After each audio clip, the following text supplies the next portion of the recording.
Hi, my name is Landon Walker, and today we are interviewing my family members on individual, collective, and public memory on Black history. Now, we are interviewing my grandmother here. Paula Boyd, hi, nice seeing you again. Nice to see you today. How you doing today? Wonderful on yourself. So, this section of our interview, well, this is going to be the first section. We are interviewing you on individual memory. So, Grandma, how has your life shaped the way you see Black history? By being raised in the city of Compton, seeing 6 older siblings do things the way they handle situations, and that taught me how to handle certain moments in history that come my way. Interesting. Okay. So our next question is, you have two more questions left. What is a memory from your family that has influenced your identity? A memory from my family that has influenced my identity would be my dad balancing his checkbook. It's important to balance a checkbook, to know exactly what you have in your account, and to not overspend. And more than anything, it's more important to save and to focus on Black wealth, because we as Black people need to focus more on Black wealth. I like that. Okay. Our last question is, what does being Black mean to you personally? Being Black is a privilege and an honor. So many people in this world want to have our skin color and want to have our culture, and they do a lot of things to themselves to try and get it, but unfortunately, they're not like us.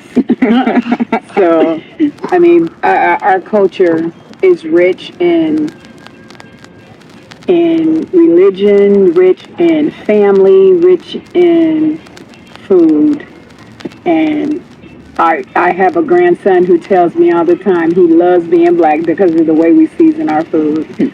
So, yeah, it's very important to me, because we could have very well been any other color, but I thank the Lord that He made me who He made me.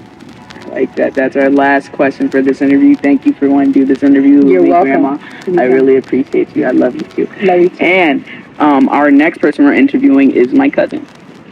Today we're here with my cousin AJ. Nice seeing you again. Today in this section of the interview, we are interviewing you on collective memory. Now, our first question is, what stories or traditions has passed down in your family or community? Stories and traditions, definitely like just family gatherings. Like we always have family gatherings, and that's one of the memories and stories that I have. That we always have family gatherings, and they're always different every time. Okay.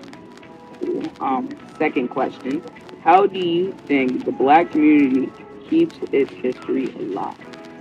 How do we keep its history alive? Um, in their own way. I don't think that a lot of Black people don't really keep their actual history alive. They keep the history they want to keep alive. But the history that needs to be kept alive, everyone finds a way to get it. I like that. Okay.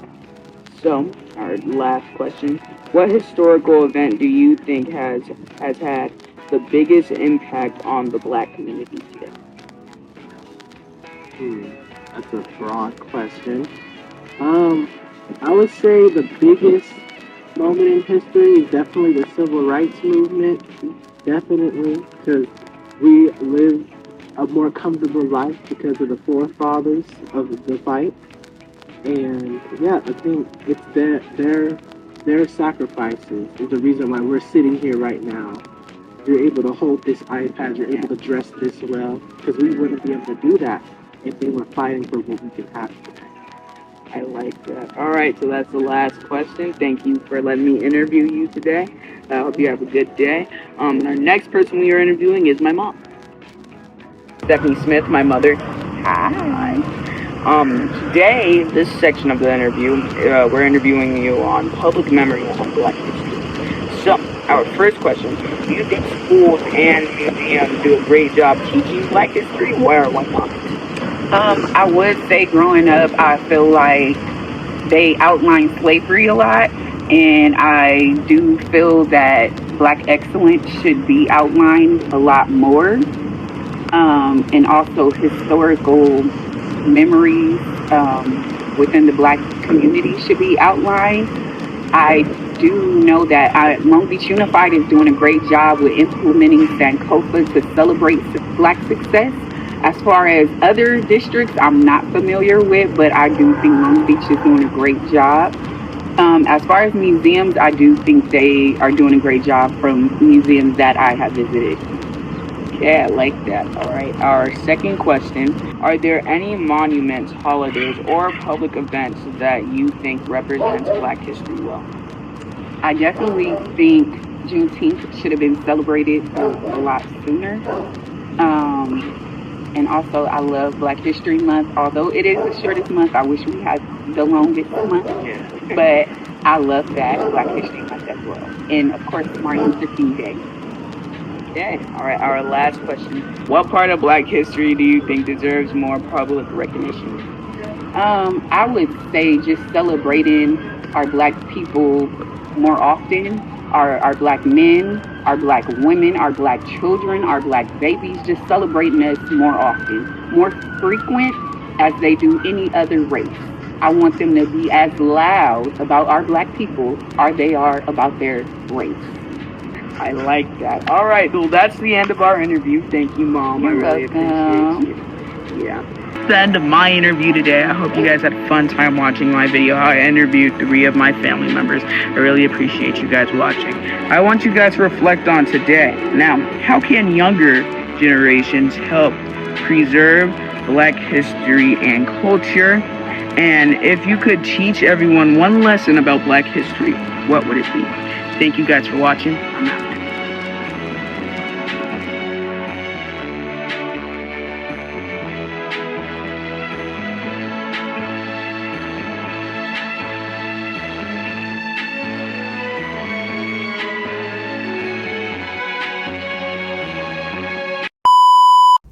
Hi, my name is Landon Walker, and today we are interviewing people on Hi, my name is Landon Walker, and today we are interviewing my family members on individual, public, and select. All right, today I'm here with my mother, Stephanie. I'm here with my mother, Stephanie Denise. Set action. That's the end of sorry. That's the end of our video today. So, one thing I want you guys to reflect on at home. How can you... I gotta reset.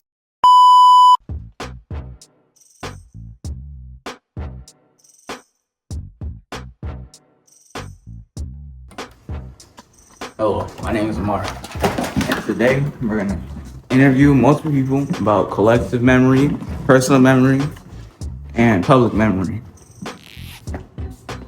And our first person we're interviewing is Mr. Scoggins. All right, so we're here at Mr. Scoggins here. Hey, how you doing? My name is Mr. Scoggins. I'm an 8th grade teacher at Hughes Middle School. Okay, so let's get started. These questions.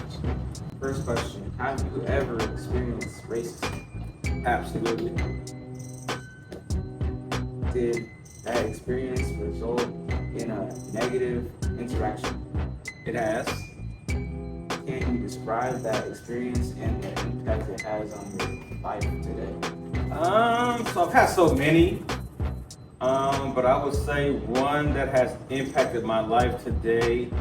It's probably something that a lot of young Black men encounter growing up, as being stopped by the police on a normal traffic stop, being asked for my ID, and the first question they ask, are there any guns, drugs in the car? Like, they're just assuming that we sell drugs.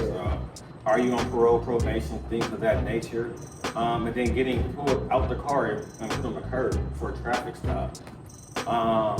I also, during that traffic stop, I also experienced what led to the death of George Floyd. So I have been put in that police chokehold before, and it was during that traffic stop. You literally can't breathe, right? That's something to where your esophagus feels like it's collapsing. And that experience has shaped me in a lot of ways because it led to multiple conversations that I've had with other Black youth, especially my sons, and how to interact with police during traffic stops. I feel as Black people, we're the only culture that has to teach lessons to our sons about how to interact with police officers during traffic stops. So that experience, the experiences that I see on TV of other Black people and their encounters with the police has definitely led to me being more vocal and more of a teacher as it pertains to young Black youth and the term driving while Black. Okay. We have some more questions for you. All right. Do you have any memories of racism or stories that have affected the Black collective? Black collective stories. I have a lot of those stories. A lot of them being passed down to me from my father, mother, grandparents. I was fortunate to have like 6 generations of life at one time. So I hear a lot of those stories, but I think I probably focus on an incident that happened to me that affects the collective. So when I was in college, we took a lot of road trips on a bus. And so one day I was talking to the coach and he's like, oh man, we gotta hurry up and get to some city. I'm like, well, what's such the rush? And then the bus driver's like, let me show you. So he showed me a map. You know, we didn't have GPS like you guys have. We had like real life maps. And he had circles around certain cities. And I'm like, so what are those circles for? And he said, these are sundown cities. Like sundown cities. What's a sundown city? He said, these are cities that Black people cannot be caught in when the sun goes in. So basically when it's dark, if you're Black, don't be in these cities. Because they still do lynching. They will lynch Black people, they will harass Black people. And this is in early 2000s, right? And so they still have those type of cities mapped out to where we can't be in. So if you can't be in that city when the sun is down, you definitely can't live in that city when the sun is down. So that was kind of like mind blowing for me, being a young adult at that time, that there were places that we still couldn't go or couldn't be caught in, right? So there's all kind of stories and books where they talk about Black people traveling, and it's just a shame. And so then when you align that with today, what's going on with Black youth, you have several situations where Black teens, Black girls are going missing in southern cities, and nobody knows where they're at. And that just makes me think about those sundown cities, and that even in 2026, they still exist. Ooh, that's good. How does the media perpetuate negative stereotypes about Black people? How does the media perpetuate negative stereotypes? I mean, we see it on the news daily. Anytime there's a negative incident with a Black person, it's always the headline. Just think about Black athletes. Like a Black athlete can't get caught drunk driving, right? Oh, they've been arrested for drunk driving. Oh, they've been arrested for this. They've been arrested for that. So everything that we do is put on the news scene because it wants to reinforce that notion that Black people are villains, that Black people are the problem with society. And I think that goes into how people feel about us, right? If you constantly see images of a group of people in a negative light, then that becomes your reality, right? So you think that, oh, black people are the only murderers, black people are the only robbers, black people are the only individuals that are committing crime, right? But the reality is that we're not, right? Other groups commit the same crimes, other groups do negative things as well. I think for me, the biggest thing is that we're at the point to where we start to believe those stereotypes about ourselves.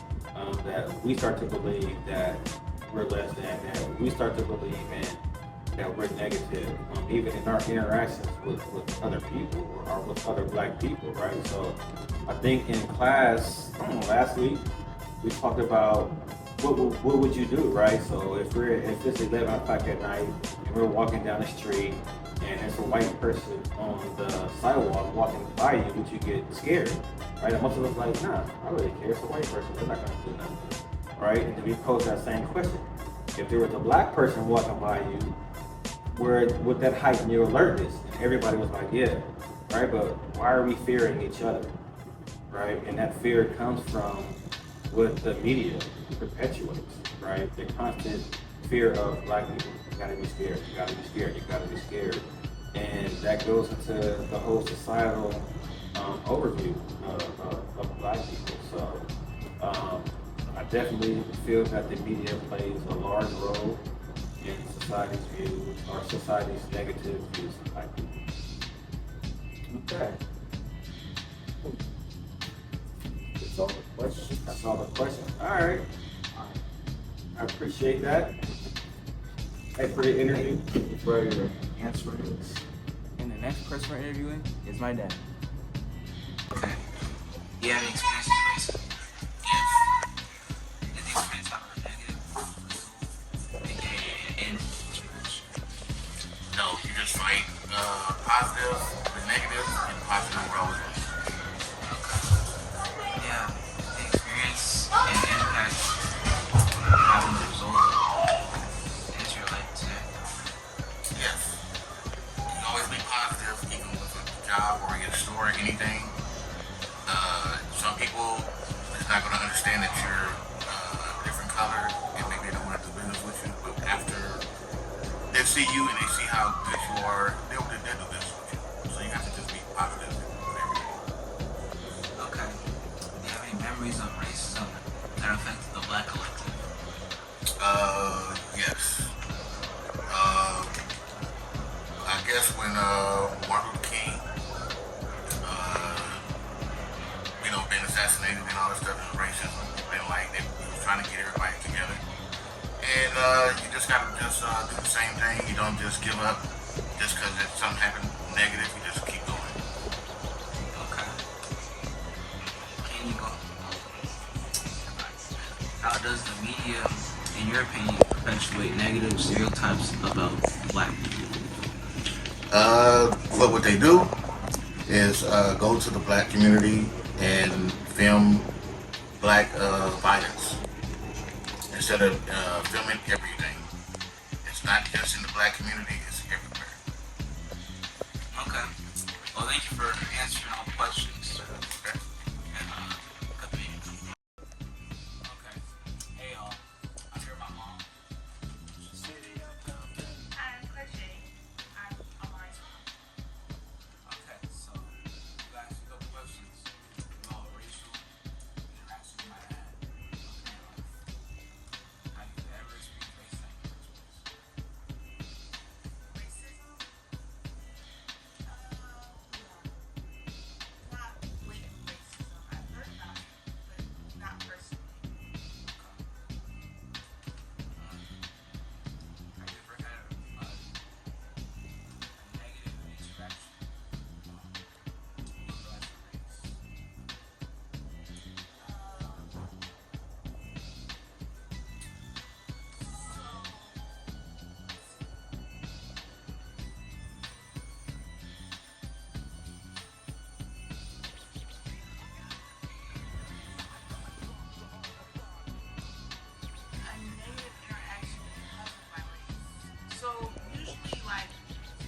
box from different like jobs and things like that.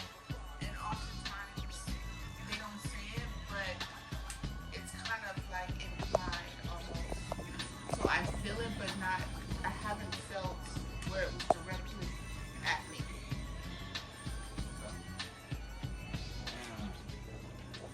Has it impacted you heavily in your life? So I know like things not like to monitor what I'm doing. So when I'm having certain interactions, I know how to put on a face for like the different spaces that I go into. So when I go into a predominantly black area, I talk a certain way. When I go into a predominantly white area, I talk a certain way. So it's kind of like I've just learned how to switch code switch into the various things. Not because it personally happened, it just I have a better experience when I code switch.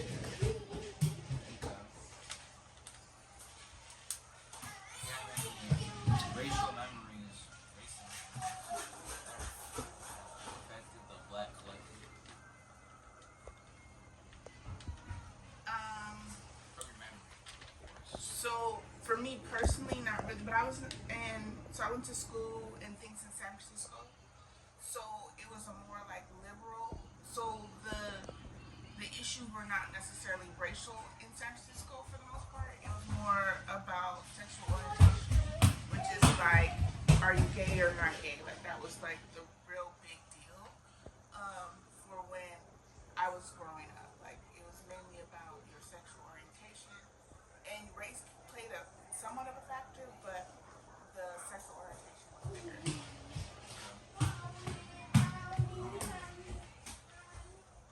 How does the media perpetuate negative stereotypes about black people?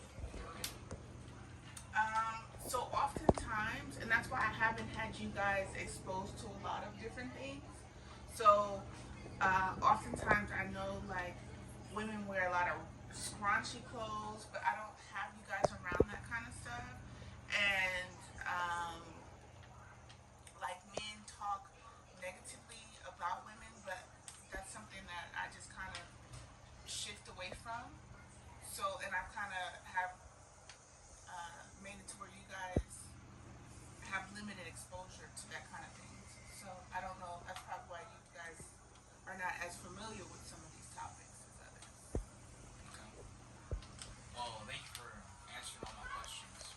You're welcome. It's Amari again, and thank you for watching my interviews and following us through this journey of black memories. Peace and blessings. That was a good one. 3, 2, 1, go. Thank you guys for watching my interview. I'm Amari again, and have a good day. 3, 2, 1, go. It's Amari again, and oh my god, we do that.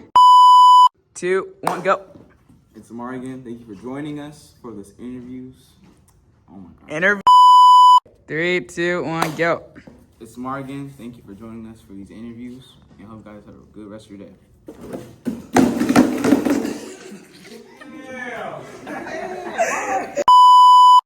All right, 3, 2, 1, action.